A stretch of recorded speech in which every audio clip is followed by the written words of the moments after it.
எல்லாருக்கும் வணக்கம். இன்னைக்கு நம்ம என்ன பார்க்க போற வீடியோ இல்லைன்னா, இன்னைக்கு சமையல் வீடியோவில் நாட்டு ஈச்சங்கிழங்கு ஈச்சங்காய் தான் இன்னைக்கு பார்க்க போகிறோம். நாட்டு ஈச்சனா அதாவது இவ்வளோ உயரத்தில் இருக்கும். நல்லா பார்த்தீங்கன்னா இவ்வளோ உயரத்தில் இருக்கும், நல்லா உயரமாக இருக்கும். அதில் வந்து பழமும் வரும், காய் வரும். நாங்கள் காயை பறித்து வேக வச்சு சாப்பிடுவோம், அவ்வளோ நல்லாயிருக்கும். அப்புறம் அந்த கிழங்கை வெட்டி அது சாப்பிட்டோம்னா அவ்வளோ நல்லா இருக்குங்க. தென்னங்கிழங்கு சாப்பிட்டா எப்படி இருக்குமோ அதே மாதிரி பனங்கிழங்கு இருக்கும். அப்புறம் அந்த பழத்தை பறிச்சுட்டு நாங்கள் பழுக்க வைப்போம். இன்றைக்கி அது ரொம்ப நாள் ஆசை, இன்றைக்கி நிறைவேற்ற போகிறோம். வாங்க ஈச்சங்கிழங்கு வச்சுக்கலாம். இல்லை பனை மரம் நிறைய நிற்கிது. இன்னும் ஒரு 2 மாதம் போச்சுன்னா எல்லாம் மொங்கு, நிறைய மொங்கு கிடைக்குங்க.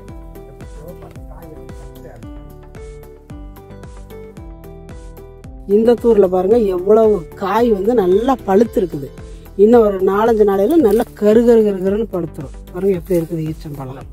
இங்க ஒரு தூர்ல பாருப்பா, ஒவ்வொரு பழம் பழுத்துருக்கு பாருங்க. அங்க இருக்குது காய் பச்சையா இருக்குது, முத்துன உடனே சிவப்பா இருக்கும், பழுத்த உடனே கருப்பாயிரும். அதான் ஈச்சம்பழத்திலையும் இருண்ட கருப்புன்னு சொல்லுவாங்க. பாருங்க அதுலயே பாருங்க பழம் பழுத்து இருக்குது பாருங்க, நல்லா கருகருன்னு இருக்குது. சாப்பிட்டா அவ்வளவு டேஸ்டா இருக்கும். எங்க வீட்டுல இருக்க பழமா பறிக்கிறாங்க. இன்னும் ஒரு வாரம் ஆகணும்பா. இன்னும் ஒரு வாரம் ஆச்சுன்னா நல்லா பழுத்துரும், அப்படியே பழுத்துரும். சூப்பரா இருக்கு பாருங்க. ஈச்சம்பழம் ஒரு பாட்டு கூட இருக்கும், அதாவது கல்யாணத்துக்கு பாடுவாங்க மாப்பிள்ளைக்கு. ஈச்சம்பழத்திலையும் இருண்ட கருப்பழக, நவா பழத்திலையும் நல்ல கருப்பழக. ஆமா, அந்த சின்ன பொண்ணு கூட பாடியிருப்பாங்க. அவ்வளவு கருப்பு, ஆனா டேஸ்டா இருக்கும்.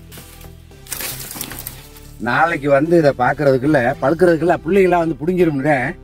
இதை கொண்டு போய் சாயங்காலம் தண்ணிகளை போட்டா நாளைக்கு எல்லாம் பழுத்துரும். அங்கனே எடுத்துக்கிட்டு அப்படியே சாப்பிடலாம்னு 2 குப்பை அறுத்துக்கிட்டு வந்திருக்கேன். இது பிஞ்சு காய் தான். ஆனால் ஒவ்வொரு காய் பச்சையா இருக்கும். ஒவ்வொரு செடியில பிஞ்சில இந்த மாதிரி பழுத்த கடல்ல இருக்கும். ஆனா நல்ல கரெக்டான காய். இதுதான் வேக வைக்கிறதுக்கு கரெக்டான காய். இந்த மாதிரி சில காய் பச்சையா இருக்கும், சில காய் சிவப்பு காயா இருக்கும். ஆனா இது பிஞ்சு தான். இது சாப்பிட்றதுக்கு நல்லா இருக்கும். இந்த காயை அவிக்கிறதுக்கு அந்த பச்சை கலர்ல இருக்கிற காய் இதையும் கொண்டா போட்டு அவிச்சுக்கலாம். ஆனா முள்ளு பொல்லா கொத்து, இந்த ஈச்ச முள்ளு ஈட்டி மாதிரி இருக்கும். அதை வெட்டுங்க. நல்ல கரெக்டான பக்கம். யாரு பருப்பை யாரு இப்படி உடைச்சா இப்படி இருக்கு வேறு பருப்பு. கரெக்டான பக்குவம்.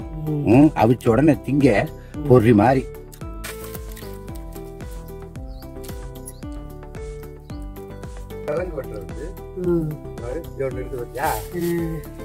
பாருங்க எங்க வீட்டுக்காரு இதுலதான் கிழங்கு வெட்ட போறோம். ஈச்சங்காயில இப்ப நம்ம ஈச்சக்காய் பறிச்சோம் பாத்தீங்களா, அது இது காய் காய்க்காது, பூக்காத பனம்பர மாதிரி. இது பாரு பாலை விட்டு எதுவுமே காய் இதுக்கு பாலை மட்டும் தான் விட்டுருக்குது, காய் வராத செடி ஈச்சம் செடி. இப்ப இதை வெட்டி நம்ம இதுல கிழங்கு எடுத்து சாப்பிட போறோம். நல்லா குளிர்ச்சியா இருக்கும். இதை விட கொஞ்சம் முள்ளு அதிகம் இல்லாம அந்த ஒரு அங்க ஒண்ணு இருக்குது பாரு, அத பாரு. அதை வெட்ட முடியாது.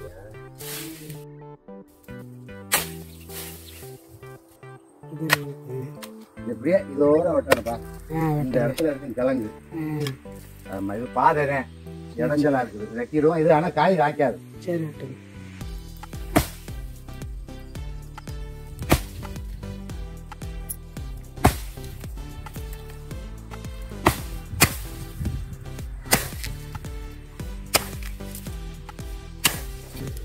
ஒரு வெட்டு வெட்டிக்கணும்.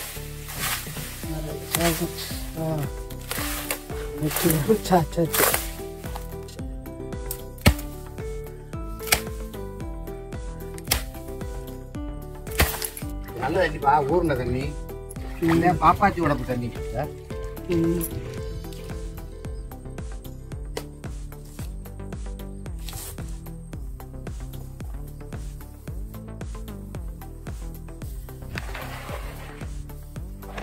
ஈச்சங்கிழங்க மக்களுக்கு காட்டுறதுக்காக பல ஜரம் போட்டு வெட்டிட்டு வர்றேன். தென்னங்கிழங்கு பார்த்துருப்பாங்க, இந்த மாதிரி இப்போ வெட்ட பாரு. இந்த இடத்துல வெட்டினோம்னா கிழங்கு எடுத்துக்கலாம்.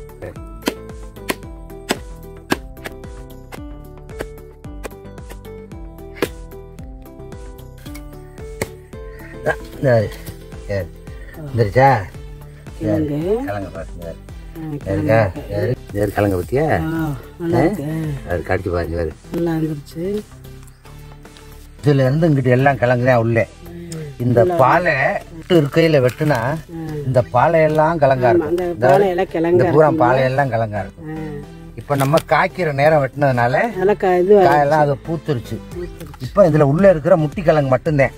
இதுல இருந்தே கிழங்கு ஆரம்பிச்சிருச்சு. இந்த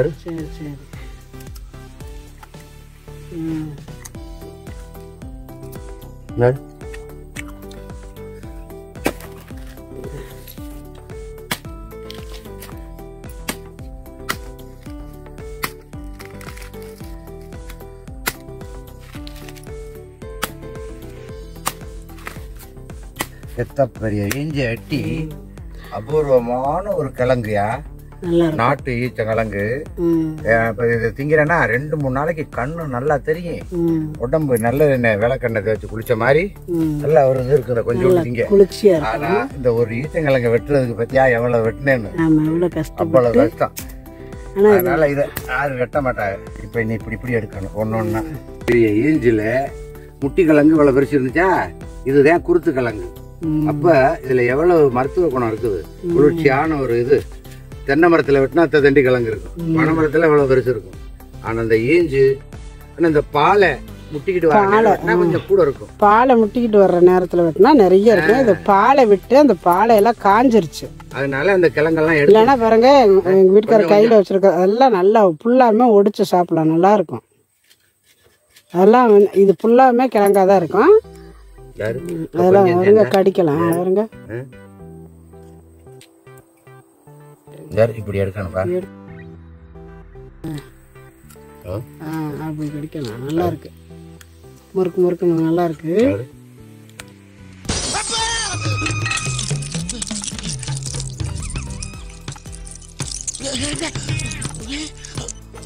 என்ன நடக்குதுங்க? என்னையா கரும்பு திங்கிற மாதிரி திங்கிற?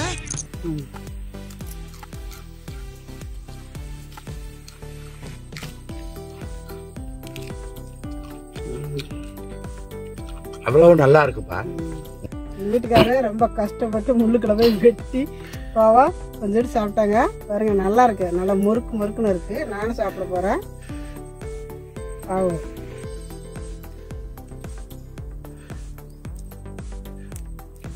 இதே நல்லா இருக்கு. ரொம்ப நல்லா இருக்குங்க. இது ரொம்ப சூப்பரா இருக்கு. சின்ன பிள்ளைய சாப்பிட இப்பதான் சாப்பிட்றேன். இதுதான் மெயினான கிழங்கு. தங்கத்துக்கு சமமான மாதிரி அவ்வளவு அபூர்வமான ஒரு பொருள் இது கிழங்கு. கல்லுல முள்ளுல காட்டுல வேலியில பல முள்ளுகளை வெட்டி எடுக்கணும் இந்த கிழங்க.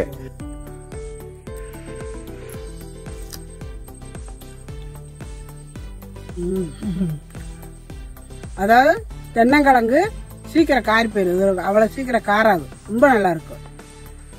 அந்த ஈச்ச முள்ளே இந்த கிழங்குல ஒரு குத்து குத்தி வச்சுட்டா நாளைக்கு கூட சாப்பிடலாம். இந்த ஈச்ச முள்ள எடுத்து இதுல குத்திக்குவோம் நாங்களா சின்ன பிள்ளையில. நல்லா காரில் அடிக்காம இருக்கும். நல்லா இருக்கும். இந்த ஈச்சன் காய் வாத்தியில பச்சை காய். அந்த காயை லேசா இடிச்சு ஒரு 1/2 டம்ளர் தண்ணி ஊற்றி புளிஞ்சு ஒரு 1/2 டம்ளர் குடிச்சா தோப்பு வயிற்று கடுப்பு நிற்கும். ரத்தமா போறவங்களுக்கு ரத்தம் நிற்கும். இந்த காயை நிறைய புடுங்கி அவிச்சு வச்சுக்கிட்டு 2-3 நாளைக்கு திங்கலாம். அவ்வளவு நல்லா இருக்கும். இப்போ ஈச்சங்கிழங்கு வெட்டி சாப்பிட்டாச்சு. இப்போ ஈச்சங்காயை அவிச்சு சாப்பிட போறோம். வாங்க அவிக்கலாம். எந்த ஒரு பொருளும் இந்த அளவுக்கு ருசியா இப்படி ஒண்ணு இருக்காது. கிழங்கு அவ்வளவு இனிப்பு இருக்கும். இப்போ நம்ம ஈச்சங்காயை பறிச்சுட்டு வந்தாச்சு. இதை வேக வைக்கணும். வேக வைக்கிறதுக்கு இப்படியே நம்ம கொத்தோட கூட போட்டு வேக வைக்கலாம். இல்லைன்னா உரி போட்டு வேக வைக்கிறனால வேக வைக்கலாம். இப்படி போட்டா இனுங்க எடுத்து வேக வைக்கலாம். இப்படியே போட்டு ஈச்சங்காயை கழுவிக்கலாம்.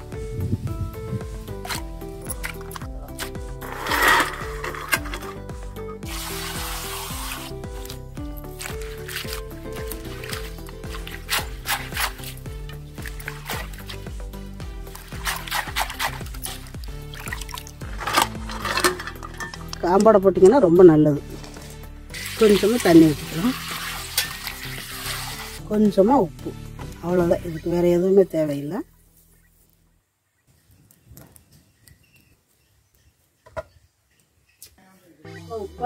உப்பெல்லாம் போட்டு தண்ணி ஊற்றி வேக வச்சுக்கிட்டு இருக்கிறோம். வேகட்டும். ஒரு 1/2 மணி நேரத்தில் வெந்துடும். வேக விட்டு நான் காட்டுறேன். பாருங்கள் எவ்வளோ தண்ணி ஊற்றிருந்தோம். எல்லாருமே தண்ணியெல்லாம் வத்திருச்சு. ரெண்டாவது நம்ம வந்து இந்த காம்போடவே போட்டிருந்தோம். பாருங்கள் காம்பில் இருந்தாலும் கொட்டிருச்சு. இந்த காம்பெல்லாம் அரைச்சி எடுத்துடலாம். பாருங்கள் எல்லாம் கொட்டிருச்சு. பாருங்கள் எப்படி வெந்திருக்குதுன்னு. பாருங்கள் பருப்பு வந்துருச்சு. பிதுக்கின உடனே காய் தனியாக அந்த விதை தனியாக வந்துருச்சு. பாருங்கள் சாப்பிட்றதுக்கு ரொம்ப நல்லா இருக்குங்க. அவ்வளோதான் இறைக்கலாம். இப்போ காயை வேக வச்சு தண்ணியெல்லாம் இழுத்துட்டு எடுத்தாச்சு. பாருங்கள் எவ்வளோ சூப்பராக பார்க்கையில் அவ்வளோ வாசனை நல்லா இருக்குது. பாருங்கள் அப்படியே அள்ளி சாப்பிடலாம் போல் இருக்குது ஈச்சங்காய். இந்த மாதிரி தாங்க நாங்கள் சின்ன வயசுலலாம் ஆடு மாடு மேய்க்கும் பொழுது இதே மாதிரி பிடுங்கி அங்கேக்கு எங்கே வேக வச்சு சாப்பிட்டுக்கிட்டு பொழுதுருதி ஒரு வாட்டி வேக வச்சிட்டோம்னா நல்லா பொழுதுருதி சாப்பிட்டுட்டே மாட்டு பின்னாடியே திருவோம். இது 2 நாளைக்கெல்லாம் வச்சுருக்கலாம். நல்லா இருக்கும், கெடாது. அதாவது ஈஞ்சில் அதனுடைய அந்த ஈஞ்சு கிழங்கு எவ்வளோ நல்லா இருக்குது பாருங்க. வேக வச்சு எங்கள் வீட்டுக்கார் சாப்பிட்றாங்க. தட்டைப்பயிரை அவிச்சுக்கிற சாப்பிட்றது, உளுந்த அவிச்சு சாப்பிட்றது, கொள்ளை அவிச்சு சாப்பிட்றது, இதில் ஈச்சங்காயை அவிச்சு சாப்பிட்றது. ஏன்னா எல்லாத்தையும் அப்படியே சாப்பிடலாம். இந்த ஈச்சங்காயில மட்டும் ஒன்னொன்னா தின்னு தோலை எடுக்கணும். அதுதான் கொஞ்சம் வேலை. அதாவது கடலை வேக வச்சு சாப்பிட்ட மாதிரி தான்.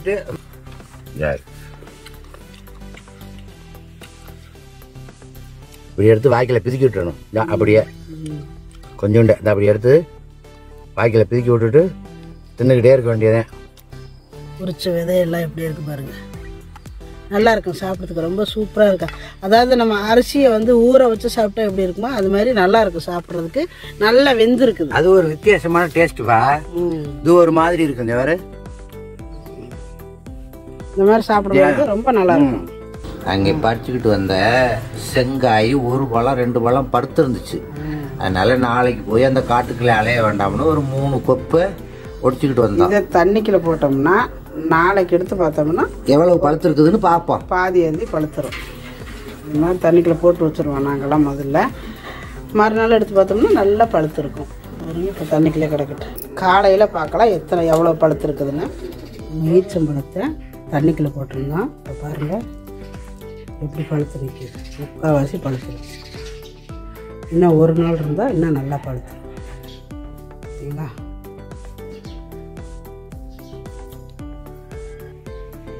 பாருங்கள் முக்கால்வாசி நல்லா பழுத்து நிற்கிது. பாருங்கள் நல்லா கருன்னு எப்படி இருக்குது பாருங்கள்.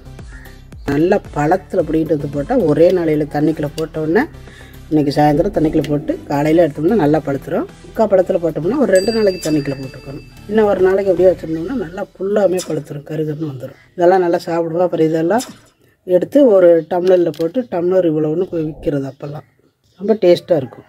ஈச்சங்கிழங்குல என்னென்னலாம் செய்யலாம் அப்படிங்கிறது, ஈச்ச மரத்துலேருந்து என்னென்ன செய்யலாம் அப்படிங்கிறது நான் செஞ்சு காட்டியிருக்கிறேன். அதை ஈச்சங்காய் வேக வச்சு சாப்பிட்லாம், கிழங்கு வெட்டி சாப்பிட்லாம், ஈச்சம்பழத்தை இந்த மாதிரி நல்லா பழுக்க வச்சு சாப்பிட்லாம். ரொம்ப டேஸ்ட்டாக இருக்கும். அதாவது கிராமத்தில் நாட்டுப்புறத்தில் உள்ளவங்களாம் இதை தான் பிடிங்கி எல்லாம் செஞ்சு சாப்பிடுவாங்க. ரொம்ப நல்லாயிருக்கும்.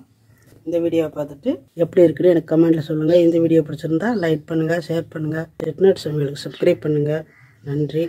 வாழ்க வளமுடன்.